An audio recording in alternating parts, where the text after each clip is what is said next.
Assalamualaikum warahmatullahi wabarakatuh.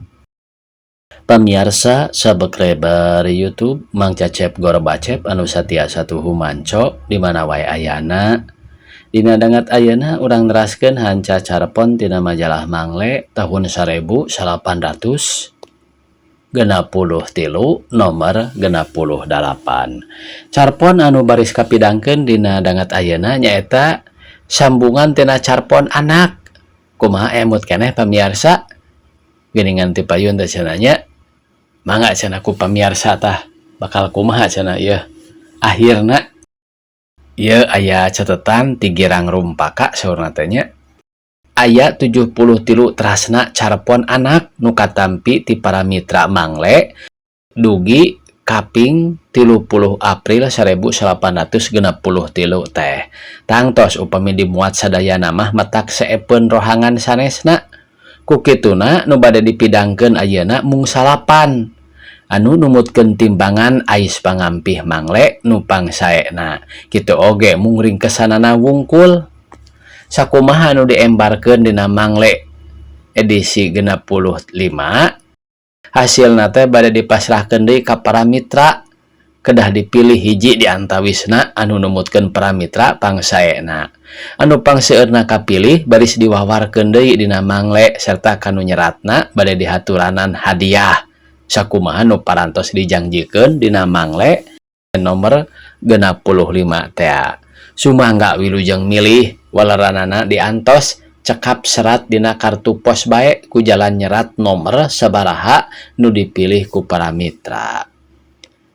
Sumangga supados teu nyangkolong teuing kana waktos wilujeng ngadangukeun.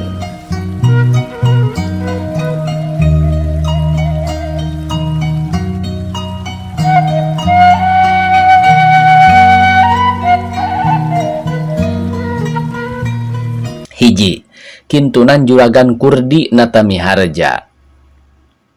Itu terasna tina anak teh nya pamirsa.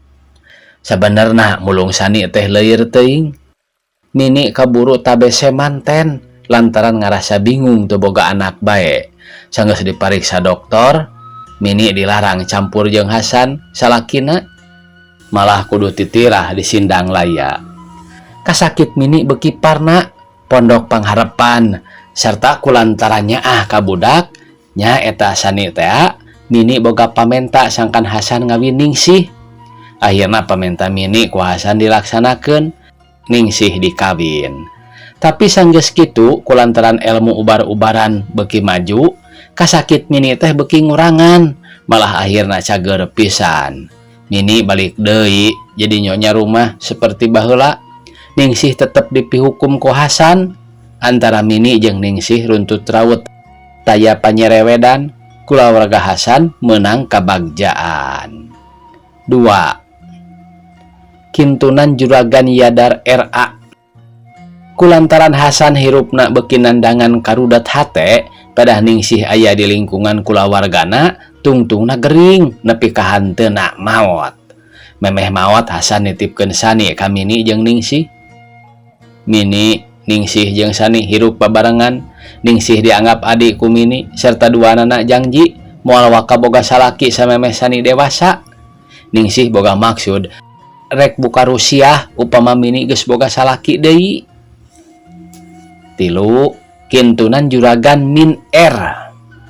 Pikeun namatkeun riwayat Ningsih, Hasan kungsi Minang Saraya ka tukang teluh. Tapi tukang teluh nalek heula wani henteuna mananggung akibatna ka Hasan. Hasan teu sanggupeun, malah timbul rasa kamanusaanana. Dina hiji poe Hasan jeung Mini ngawarangkong tina soal takdir. Ku Hasan dihaja sangkan Mini pasrah kana takdir tinu kawasa.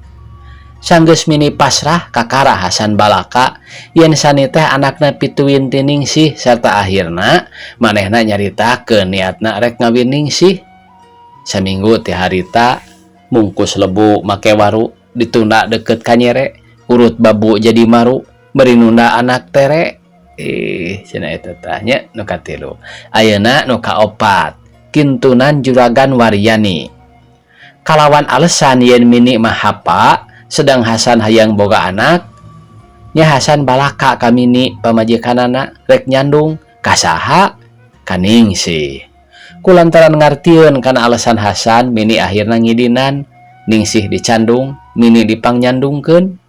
Sani dipikanya ku itu ku ieu ku Ningsih jeung ku Mini. Sanajan akhirna Mini nyahoeun yen Sani teh saestuna anak Hasan ti Ningsih. 5. Kintunan juragan EN Sukanda. Kalawan satria Hasan terus terang ka Mini yen Sani teh saestuna anak pituin ti Ningsih. Mimitina Mini ngagabag di bejaan kitu teh. Tapi akhirna malah ngusulkeun sangkan Ningsih dikawin ku Hasan. Usul Mini rek dilaksanakeun ku Hasan, Ningsih rek dicandung. Tapi Ningsih teu daekeun, kalah kamaksa pindah ngajauhan rumah tangga Hasan. Tobat, sanes abdi nampik pangasih. Tadina ge nu mawi abdi ka dieu teh sanes hoyong dipihukum ku Kang Hasan, nanging hoyong ningal ti kacaketan. Nah leres ece teh nyaah kapun anak atanapi pupulasan. Si horeng geuning leres pisan. Abdi bingah, nanging ayeuna abdi nedawidi bade mios ti dieu. Ari parantos kantenan kitu mah, omong Ningsih ka Mini. Sanggeus beres itu ieuna, Ningsih miang ninggalkeun anak, maru jeung popotonganana. Kagenap, kintunan juragan Karmia Ayat. Hasan gering ku ayana Ningsih di lingkungan kulawargana teh. Ningsih insap yen pangna kitu alatan aya manehna. Ku kituna gancang Ningsih pindahnya. Hasan cager deui. Tapi Sani sabalikna jadi gering lantaran hatena montel ka Ningsih. Tungtungna Ningsih diala deui sina ngasuh Sani. Tapi nya kitu ari papasteun mah Sani maot sabada amprok jeung Ningsih. Barang nyaho yen Sani maot, Ningsih jadi robah ingetanana. Seserian bari rumpat ka jalan, kageleng ku mobil, nepi ka hanteuna. Akhirna Hasan balaka ka Mini, yen Sani teh anakna pituin ti Ningsih, nepi ka Mini ge ngarasakeun kumaha sedihna hate Hasan. Gusti Allah Maha Asih, sataun ti harita Mini boga anak, awewe bolonor naker, dingaranan Ningsih Hasanah. Minangka pangeling-eling ka Ningsih jeung Sani nu kungsi ngeusian kakosongan rumah tanggana. 7. Kintunan juragan Dodi Atmaja. Ningsih kacaritakeun manggih jodoh ka urang Sumatera. Sanajan manehna berat ka Sani, tapi akhirna mah milu ka salakina kapuntas. Tapi nya kitu ari nasib. Dina hiji poe Hasan menang beja yen Ningsih maot kageleng mobil. 8. Kintunan juragan Sujono. Di Ningsih aya kaikhlasan kajen jadi korban.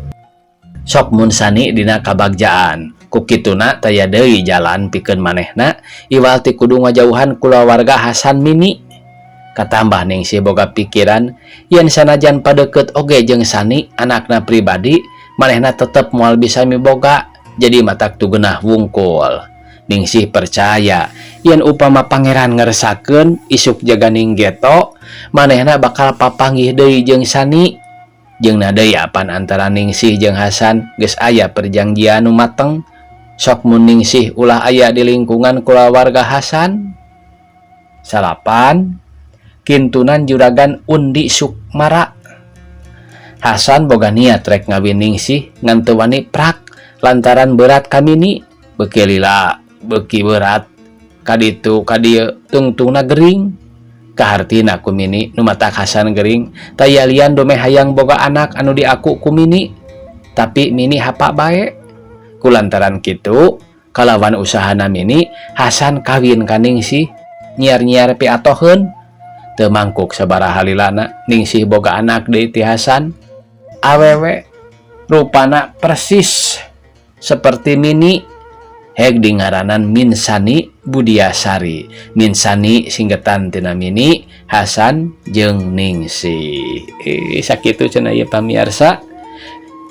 Terasna tina carapon anak. Mangga cenah teh mah pilih paintennya. Aduh ieu tahun 1863 eta kinten-kinten mana ya saur pamiarsa anu langkung cocok gitu nya kana terasna carpon anak.